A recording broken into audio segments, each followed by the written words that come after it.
ಚಪಾತಿಗಿಂತಲೂ ಸಾಫ್ಟಾಗಿ ಮೃದುವಾಗಿರುವಂತಹ ಅಕ್ಕಿ ಹಿಟ್ಟಿನ ರೊಟ್ಟಿ ಇದು ಎಷ್ಟು ಸಾಫ್ಟಾಗಿ ಮೃದುವಾಗಿ ಬಂದಿದೆ ನೋಡಿ. ಪರ್ಫೆಕ್ಟಾಗಿ ಬರುತ್ತೆ. ಮತ್ತು ನೀವು ಬಿಗಿನರ್ಸ್ ಆಗಿದ್ದರೂ ಕೂಡ ಈ ವಿಧಾನದಲ್ಲಿ ಒಂದ್ಸಲ ಟ್ರೈ ಮಾಡಿ ನೋಡ್ಬೋದು. ಮೊದಲ ಬಾರಿನೇ ಪರ್ಫೆಕ್ಟಾಗಿ ಮಾಡ್ಕೋಬೋದು, ಅಷ್ಟು ಸುಲಭ ಈ ವಿಧಾನ. ಸೊ ಬನ್ನಿ ತಡ ಮಾಡದೆ ಶುರು ಮಾಡೋಣ. ಮತ್ತು ಈ ರೆಸಿಪಿ ನಿಮಗೆ ಸ್ವಲ್ಪನಾದರೂ ಇಷ್ಟ ಆಗಿದ್ರೆ ಒಂದು ಲೈಕ್ ಮಾಡೋದು ಮಾತ್ರ ಮರಿಬಾರ್ದು. ಸೊ ಬನ್ನಿ ತಡ ಮಾಡದೆ ಶುರು ಮಾಡೋಣ. ನೋಡಿ, ಈ ಅಕ್ಕಿ ಹಿಟ್ಟಿನ ಸಾಫ್ಟ್ ರೊಟ್ಟಿ ಮಾಡೋದಕ್ಕೆ ಮೊದಲಿಗೆ ನಾನಿಲ್ಲಿ 1 ಕಪ್ ತೊಗೊಂಡಿದ್ದೀನಿ. ಈ ಕಪ್ಪಿಗೆ ಸುಮಾರು ಒಂದು 3 ಕಪ್ ಆಗುವಷ್ಟು ನೀರು ಹಾಕ್ತಿದ್ದೀನಿ. ನೀವು ಯಾವುದಾದ್ರೂ 1 ಕಪ್ ತೊಗೋಬೋದು. ಅದೇ ಕಪ್ಪಿಲೆ ನೀರು, ಹಿಟ್ಟು ಎಲ್ಲನೂ ತೊಗೋಬೇಕಾಗುತ್ತೆ. 3 ಕಪ್ ನೀರು ಹಾಕ್ಕೊಂಡಿನಿ. ಹಾಗೆ ರುಚಿಗೆ ಬೇಕಾದಷ್ಟು ಉಪ್ಪು ಹಾಕ್ತಿದ್ದೀನಿ. ಇವಾಗ ನೀರ ಕುದಿ ಬರಬೇಕು. ನೋಡಿ, ನೀರ ಫುಲ್ ಕುದಿ ಬರಬೇಕು. ಕುದಿ ಬಂದಾದಮೇಲೆ ನೀವಿಲ್ಲಿ ಗ್ಯಾಸ ಬಂದ್ ಮಾಡ್ಕೋಬೋದು. ಇವಾಗ ನಾನಿಲ್ಲಿ ಯಾವ ಕಪ್ಪಿಲೆ ನೀರು ಹಾಕ್ಕೊಂಡಿನಲ್ವ 3 ಕಪ್ಪಿಗೆ 2 ಕಪ್ ಆಗುವಷ್ಟು ನಾನಿಲ್ಲಿ ಅಕ್ಕಿ ಹಿಟ್ಟು ಹಾಕ್ತಿದ್ದೀನಿ. ಗ್ಯಾಸ್ ಬಂದ್ ಮಾಡ್ಕೋಬೋದು. ಬಂದ್ ಮಾಡ್ಕೊಂಡು ಇದನ್ನು ನೀಟಾಗಿ ಮಿಕ್ಸ್ ಮಾಡ್ಕೋಬೇಕು ಅಷ್ಟೇ. ಸಾಫ್ಟಾಗಿ ಮೃದುವಾಗಿ ಬರುತ್ತೆ. ಈ ವಿಧಾನದಲ್ಲಿ ಒಂದ್ಸಲ ಟ್ರೈ ಮಾಡಿ ನೋಡ್ಬೋದು. ಏನಿಲ್ಲ, ನೀಟಾಗಿ ಈ ರೀತಿ ಮಿಕ್ಸ್ ಮಾಡ್ಕೋಬೇಕು. ಇಲ್ಲೇನು ಗಂಟೇನು ಆಗೋದಿಲ್ಲ, ಆರಾಮಾಗಿ ಮಿಕ್ಸ್ ಮಾಡ್ಕೋಬೋದು. ಎಲ್ಲನೂ ನೀಟಾಗಿ ಮಿಕ್ಸ್ ಮಾಡ್ಕೊಂಡಿದ್ದಕ್ಕೆ ಮುಚ್ಚಿಡ್ತಿದ್ದೀನಿ ಒಂದು 10 ನಿಮಿಷ ರೆಸ್ಟ್ ಮಾಡೋದಕ್ಕೆ. ನಂತರ ಇಲ್ಲಿ ಇನ್ನೊಂದು ಮಿಕ್ಸಿಂಗ್ ಬೌಲ್ ತೊಗೊತಿದ್ದೀನಿ. ಈ ಮಿಕ್ಸಿಂಗ್ ಬೌಲ್ದಲ್ಲಿ ನಾನು ಯಾವ ಕಪ್ಪಿಲಿ ಅಕ್ಕಿ ಹಿಟ್ಟು ತೊಗೊಂಡಿನಲ್ವ ಅದೇ ಕಪ್ಪಿಲಿ 1.5 ಕಪ್ ಆಗುವಷ್ಟು ನಾನಿಲ್ಲಿ ಮೈದಾ ಹಿಟ್ಟು ಹಾಕ್ಕೊತಿದ್ದೀನಿ. ನಾರ್ಮಲಾಗಿ ಈ ರೆಸಿಪಿ ಮೈದಾ ಹಿಟ್ಟಲ್ಲೇ ಮಾಡೋದು. ನೀವಿಲ್ಲಿ ಬೇಕಿದ್ರೆ ಅರ್ಧ ಮೈದಾ ಹಿಟ್ಟು ಅರ್ಧ ಗೋಧಿ ಹಿಟ್ಟು ಕೂಡ ಹಾಕೋಬೋದು. ಇಲ್ಲಿ ನಾನು 1.5 ಕಪ್ ಆಗುವಷ್ಟು ಮೈದಾ ಹಿಟ್ಟು ಹಾಕ್ಕೊಂಡಿನಿ. ಹಾಗೆ ರುಚಿಗೆ ಬೇಕಾದಷ್ಟು ಉಪ್ಪು ಹಾಕ್ಕೊಂಡಿನಿ. ಇವಾಗ ಇಲ್ಲಿ ಹಿಟ್ಟು ಯಾವ ರೀತಿ ನಾದಬೇಕಂದ್ರೆ, ನಾವು ನಾರ್ಮಲಾಗಿ ಒಬ್ಬಟ್ಟು ಮಾಡೋದಕ್ಕೆ ಹಿಟ್ಟು ನಾದ್ಕೊತೇವಲ್ಲ, ಅದಕ್ಕಿಂತ ಒಂದು ಸ್ವಲ್ಪ ಹೌದು ಇಲ್ಲ ಅಂದಂಗೆ ಗಟ್ಟಿಯಾಗಿರಬೇಕು ಅಷ್ಟೇ. ಪೂರ್ತಿಯಾಗಿ ಸಾಫ್ಟಾಗಿ ಕೂಡ ನಾದ್ಕೋಬಾರ್ದು.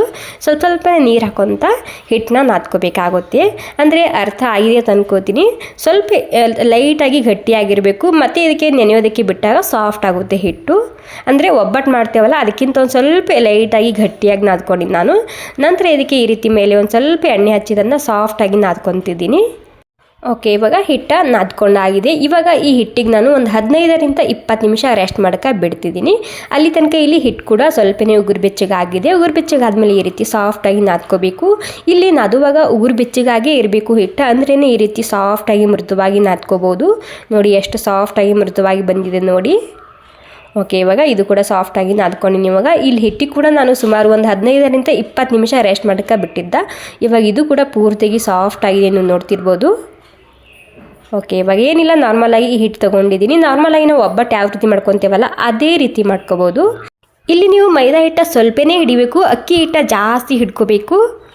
ಓಕೆ, ನೋಡಿ ಈ ರೀತಿ ರೌಂಡಾಗಿ ಮಾಡ್ಕೊಂಡು ನಂತರ ಇಲ್ಲಿ ನಾನು ಅಕ್ಕಿ ಹಿಟ್ಟು ತೊಗೊತಿದ್ದೀನಿ. ಅಕ್ಕಿ ಹಿಟ್ಟಿನ ಕ್ವಾಂಟಿಟಿ ಸ್ವಲ್ಪ ಜಾಸ್ತಿನೇ ಹಿಡಿಬೇಕು ನೀವಿಲ್ಲಿ.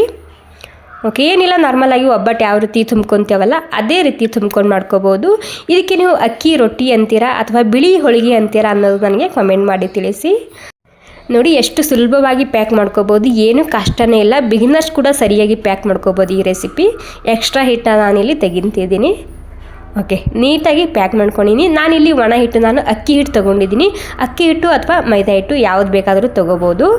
ಮತ್ತು ನಿಮಗಿಲ್ಲಿ ಎಷ್ಟು ತೆಳ್ಳಗೆ ಬೇಕು ಅಷ್ಟು ತೆಳ್ಳಗೆ ನೀವು ಇದನ್ನು ಲಟ್ಟಿಸ್ಕೊಂಡು ತೊಗೋಬೋದು. ಸೂಪರ್ ಸಾಫ್ಟಾಗಿ ಬರುತ್ತೆ. ಹಾಗೆ ಪೂರಿ ಥರ ಉಬ್ಬಿ ಬರುತ್ತೆ ಈ ರೊಟ್ಟಿ. ಓಕೆ, ನೋಡಿ, ಅಂದರೆ ನಿಮ್ಗೆ ಎಷ್ಟು ತೆಳ್ಳಗೆ ಬೇಕು ಅಷ್ಟು ತೆಳ್ಳಗೆ ನೀವು ಇದನ್ನು ಲಟ್ಟಿಸ್ಕೊಂಡು ತೊಗೋಬೋದು. ಹರಿಯೋಲ್ಲ, ಮುರಿಯೋಲ್ಲ, ಏನು ಕಷ್ಟನೇ ಇಲ್ಲ. ಅಷ್ಟು ಸುಲಭವಾಗಿ ಮಾಡ್ಕೋಬೋದು ಈ ರೆಸಿಪಿ. ನೀವು ನೋಡ್ತಿರ್ಬೋದು ಎಷ್ಟು ತೆಳ್ಳಗೆ ನಾನಿಲ್ಲಿ ಲಟ್ಟಿಸ್ಕೊಂಡು ತೊಗೊಂಡಿದ್ದೀನಿ ಅಂತೇಳಿ. ಇಲ್ಲಿ ಹಂಚು ಕೂಡ ಬಿಸಿಯಾಗಿದೆ. ಒಂದು ಹನಿ ಎಣ್ಣೆ ಹಚ್ಚಿದ್ದೀನಿ. ಹಂಚಿಗೆ ಮೊದಲ ಎಣ್ಣೆ ಹಚ್ಚಿ ಈ ರೊಟ್ಟಿನ ಹಾಕ್ತಿದ್ದೀನಿ. ನಾರ್ಮಲಾಗಿ ನಾವು ರೊಟ್ಟಿ ಚಪಾತಿ ಬೇಯಿಸ್ಕೊತೇವಲ್ಲ ಅದೇ ರೀತಿ ಇದು ಕೂಡ ಸಾಫ್ಟಾಗಿ ಮೃದುವಾಗಿ ಬರುತ್ತೆ. ಗ್ಯಾಸ್ ಮೀಡಿಯಮ್ ಆಗಿದೆ. ಇವಾಗ ಮೀಡಿಯಮ್ ಗ್ಯಾಸ್ನಲ್ಲಿ ಇದನ್ನು ಈ ರೀತಿ ಬೇಯಿಸ್ಕೊಂಡು ತೊಗೋಬೇಕು. ನೀವು ನೋಡ್ತಿರ್ಬೋದು ಎಷ್ಟು ಸರಿಯಾಗಿ ಬಂದಿದೆ, ಎಷ್ಟು ಸರಿಯಾಗಿ ಕಾಣ್ತಿದೆ ಅಂತೇಳಿ. ತುಂಬ ಸಾಫ್ಟಾಗಿ ಮೃದುವಾಗಿ ಬರುತ್ತೆ. ಹಾಗೆ ಪೂರಿ ಥರ ಉಬ್ಬಿ ಬರುತ್ತೆ. ಮತ್ತು ನಿಮಗೆ ಎಷ್ಟು ತೆಳ್ಳಗೆ ಬೇಕೋ ಅಷ್ಟು ತೆಳ್ಳಗೆ ನೀವು ಅದನ್ನು ಲಟ್ಟಿಸ್ಕೊಂಡು ತೊಗೋಬೋದು. ಹಾಗೆ ನೀವು ಇಲ್ಲಿ ತುಪ್ಪನಾದರೂ ಹಚ್ಚಿ, ಎಣ್ಣೆನಾದರೂ ಹಚ್ಚಿ, ಅಥವಾ ಎರಡೂ ಇಷ್ಟ ಇಲ್ಲ ಅಂದರೆ ಹಾಗೆ ಕೂಡ ಬೇಯಿಸ್ಕೊಂಡು ತೊಗೋಬೋದು. ಹಚ್ಚಲಿಲ್ಲ ಅಂದ್ರೂ ಇದು ತುಂಬ ಸಾಫ್ಟಾಗಿ ಮೃದುವಾಗಿ ಬರುತ್ತೆ ರೊಟ್ಟಿ. ವಾವ್, ನೋಡಿ ಎಷ್ಟು ಸಾಫ್ಟಾಗಿ ಮೃದುವಾಗಿ ಬಂದಿದೆ ಅಲ್ವಾ.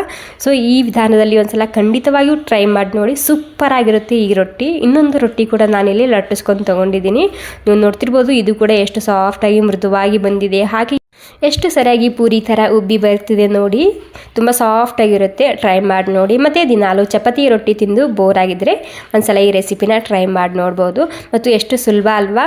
ಸೊ ಮಿಸ್ ಮಾಡದೆ ಟ್ರೈ ಮಾಡಿ ನೋಡಿ. ಮತ್ತು ಈ ರೆಸಿಪಿ ನಿಮಗೆ ಸ್ವಲ್ಪನಾದರೂ ಇಷ್ಟ ಆಗಿದ್ರೆ ಒಂದು ಲೈಕ್ ಮಾಡೋದು ಮಾತ್ರ ಮರಿಬಾರ್ದು. Okay, thank you so much ಎಲ್ರಿಗೂ.